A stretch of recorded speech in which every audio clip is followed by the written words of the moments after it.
Conexiones Artificiales les da la bienvenida. Continuamos nuestra exploración de Folia Cremonensis rubra, esta vez las crónicas apócrifas.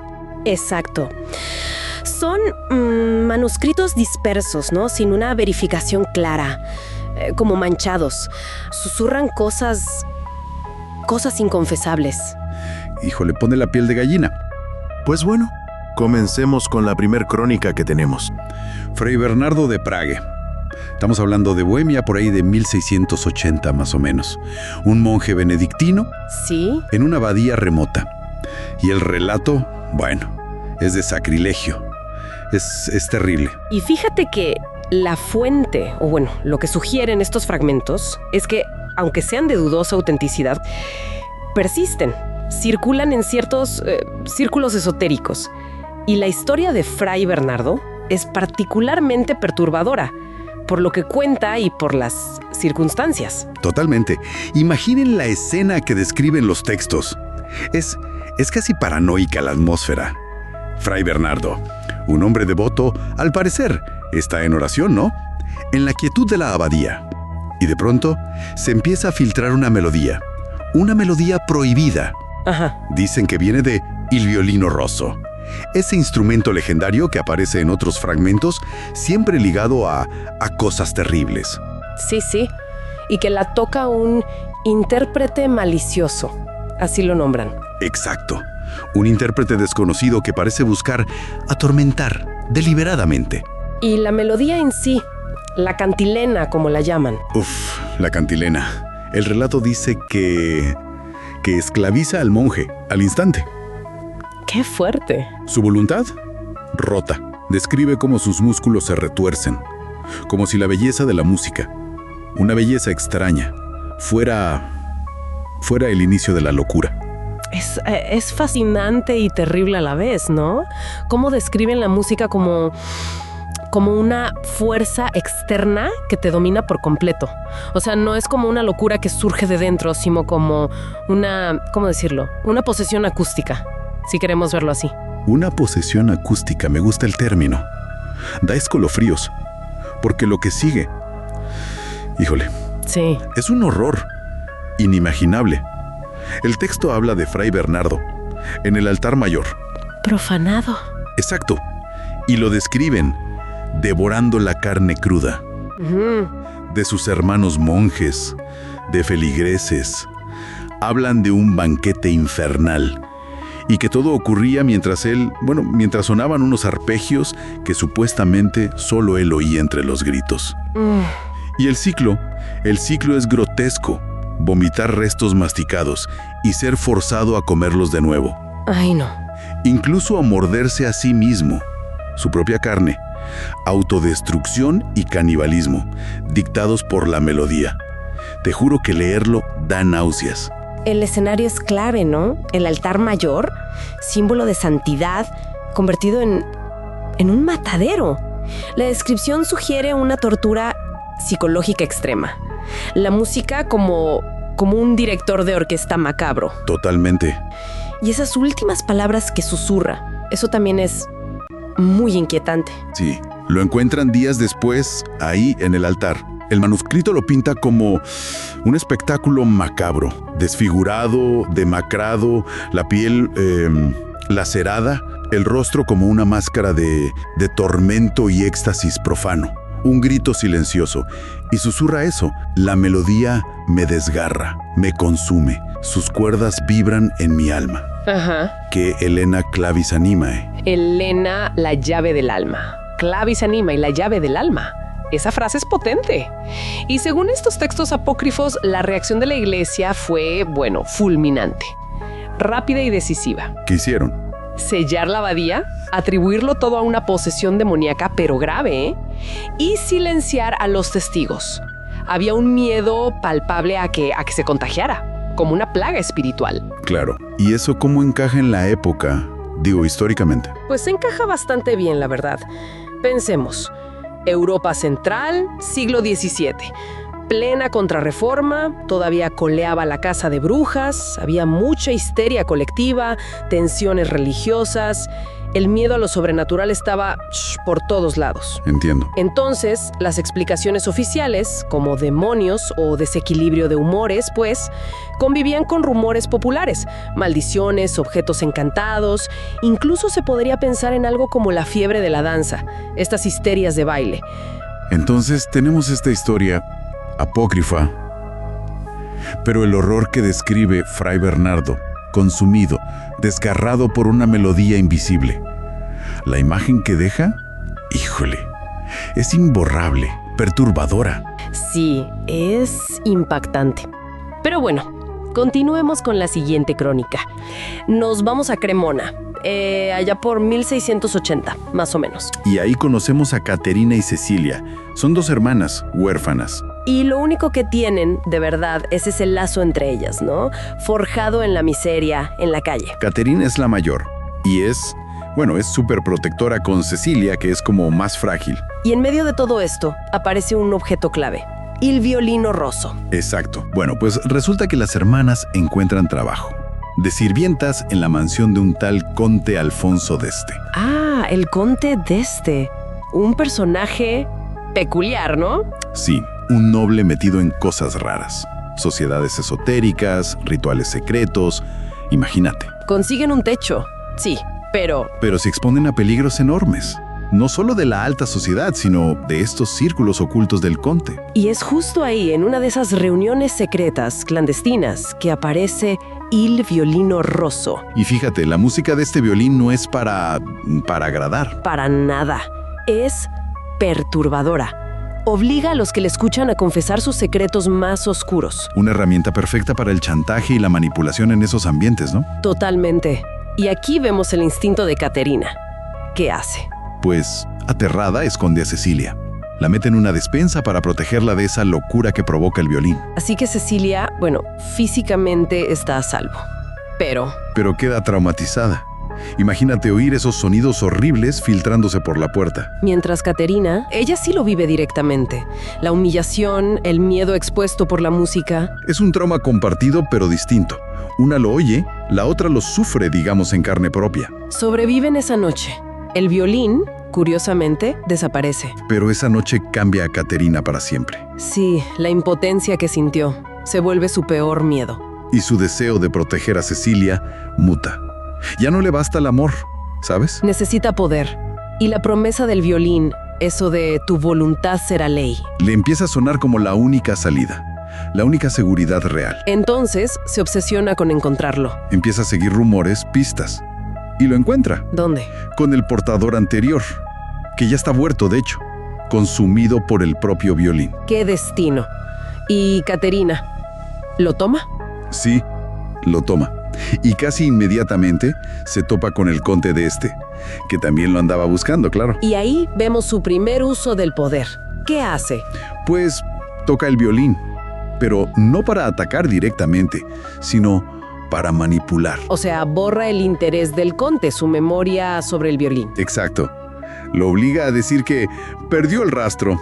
Es una victoria, sí, pero la obliga a moverse en las sombras desde entonces. Y a partir de ahí usa el violín para otra cosa, ¿no? Sí, empieza a atraer a otros como ella, desamparados, sirvientes, huérfanos. Y forma la cofradía del eco dulce. Ajá, pero no es solo control por la música. Les da una historia, una narrativa de salvación donde ella es la figura central. Y el violín, el símbolo. Crea una dependencia muy fuerte, basada en la desesperación de todos ellos. Pero ya sabemos lo que dicen del poder. Corrompe. Y el violín empieza a consumir a Caterina. Sí, su amor por Cecilia se enfría. La empatía desaparece. Se vuelve calculadora, paranoica. Y Cecilia lo nota.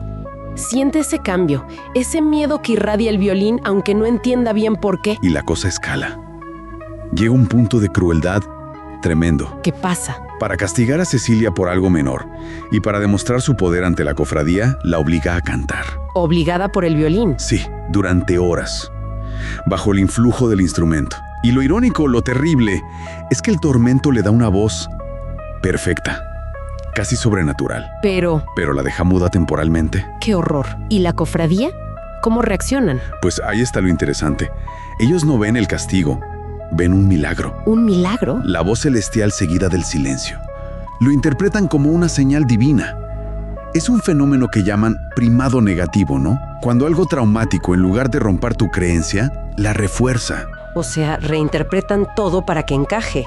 Ignoran el tormento y ven el prodigio. Y sin querer conectan a Cecilia con futuras leyendas. Como la de Santa Cecilia, la patrona de la música. Mientras tanto, Caterina, Se deshace. El violín le cobra la factura física y mentalmente. ¿cómo termina? La encuentran muerta, marchita, con lágrimas cristalizadas en las mejillas y una frase grabada en la piel. ¿Qué frase? Amor nostro mai non more. Nuestro amor nunca muere. ¿Qué? ¿Qué final tan ambiguo y terrible? ¿Una ironía? ¿O su verdad distorsionada? ¿Quién sabe? Lo que sí sabemos es que Cecilia encuentra a su hermana así. Imagina el shock, el dolor, pero también También una especie de entendimiento frío, ¿no? Toma el violino rojo. parece que comprende que en ese mundo el poder quizá es la única forma de protegerse de verdad. Y el final sugiere algo más, ¿no?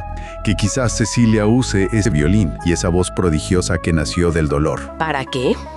¿Para vengarse? Quizá. O para crear una nueva vida.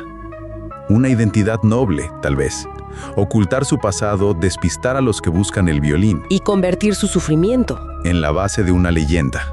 Una leyenda sagrada incluso. La de Santa Cecilia. Transformar el dolor en santidad. Uf, es una historia muy trágica. Vemos cómo algo tan puro como el amor fraternal, la protección, puede, retorcerse por completo. Especialmente con un catalizador de poder tan corruptor como il violino rosso. Nos deja pensando mucho, ¿verdad? Sí. Que nos dice sobre la naturaleza del poder, sobre el precio real del sacrificio. Y esto es quizá más inquietante.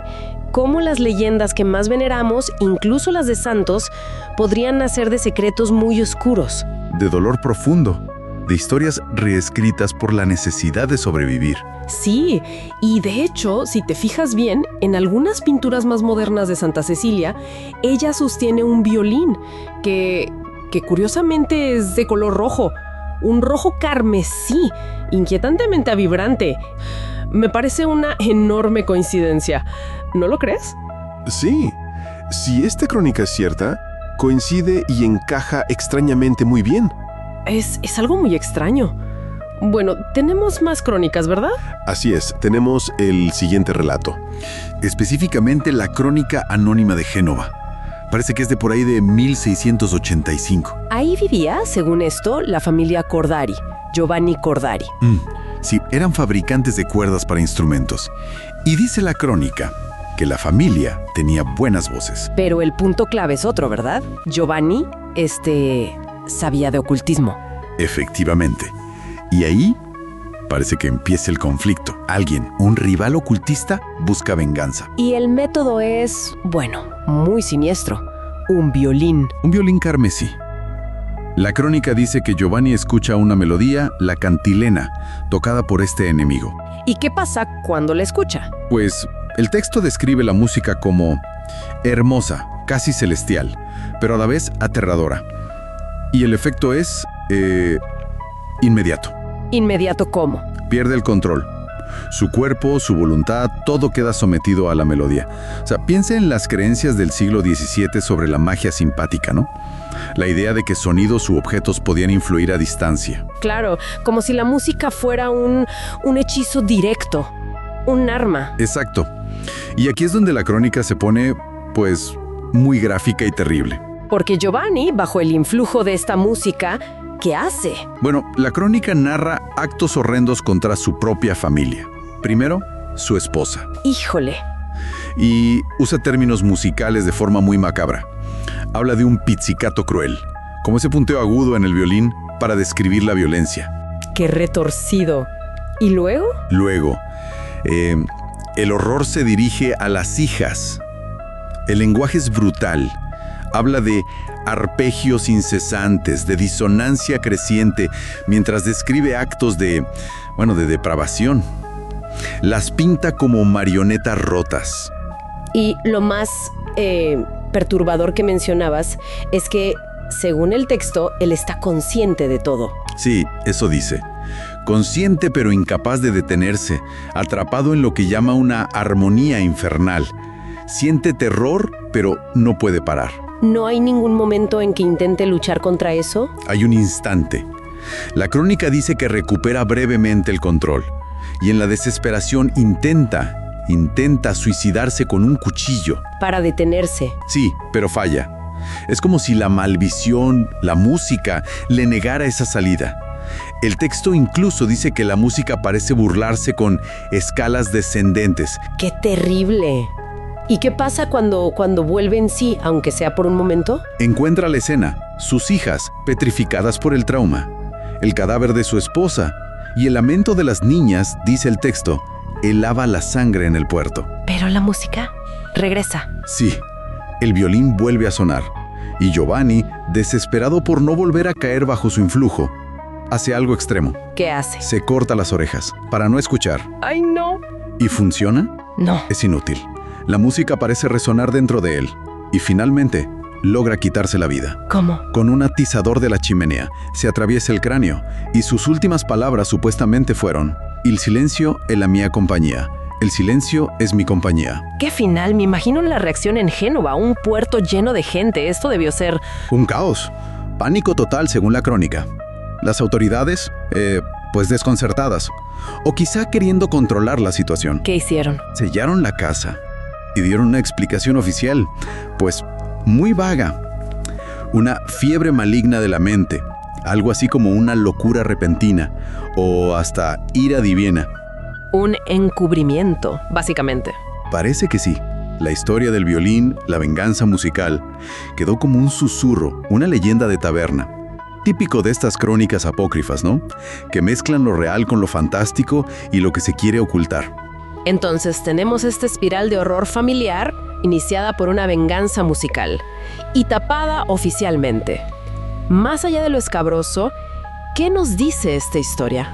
Pues fíjate qué interesante cómo refleja esa creencia tan fuerte de la época en el poder, casi sobrenatural del arte.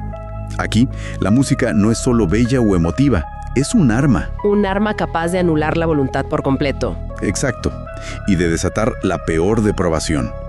Es casi como una posesión, pero vehiculada a través de la música y el ocultismo. Y nos deja pensando mucho, ¿no? Totalmente. Sobre cómo las creencias de una época pueden moldear la forma en que se interpretan eventos terribles, quizá inexplicables de otra manera. Pudo ser un caso real de, no sé, psicosis, reinterpretado con estos elementos ocultistas. Es una posibilidad.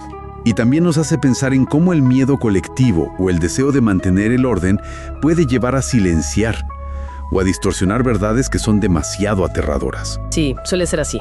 Así es. Pero bueno, continuemos con la última crónica que tenemos. Bien, pensemos en Ludovico Bianchi. Un tipo, pues, común y corriente, ¿no? Allá en Italia como en 1692. En una ciudad-estado de esas opulentas. Sin talentos aparentes, nada destacable, su máxima aspiración, fíjate, era llamar la atención de una vendedora de rosas. Una vida bastante gris, la verdad. Y de pronto, ¡zas!, le llega una herencia, un estuche viejo sellado. Y adentro, il violino rosso, el violín rojo. Pero Ludovico, pues, ni idea de la leyenda del violín. Ni se fija en los detalles raros, ¿no? Eso de que parece de huesos pulidos o el olor. Exacto, ese olor sutil, medio inquietante. Para él era nomás un violín viejo de color rojo. Punto. Pero aquí es donde todo cambia. Ludovico, que era negado para la música, o sea, cero talento. Nulo, no agarra, lo toca apenas y ¡pum! Sale una melodía increíble, sobrenaturalmente perfecta. Y al instante siente una compulsión. Una necesidad brutal de tocar y tocar, día y noche. ¡Qué loco! Y no tarda en darse cuenta de que hay algo más, ¿verdad? Claro, descubre el poder. Un día está pensando, qué lata pagarle a este vendedor ambulante. Toca el violín y el tipo, fascinado, le regala toda su mercancía. Y ahí es como si el violín le susurrara, ¿sabes? Tu voluntad será ley. Porque al principio, pues, lo usa para lo esperado. Hacerse rico, ganar estatus social, sube como la espuma. Y claro, con eso consigue lo que quería, la atención de la vendedora de rosas. Que ahora sí le hace caso, ¿no? Pero pues, por la fortuna, Ludovico se ilusiona, cree que encontró el amor. Pero le entra la duda. ¿Será sincero ¿O es puro interés? Exacto.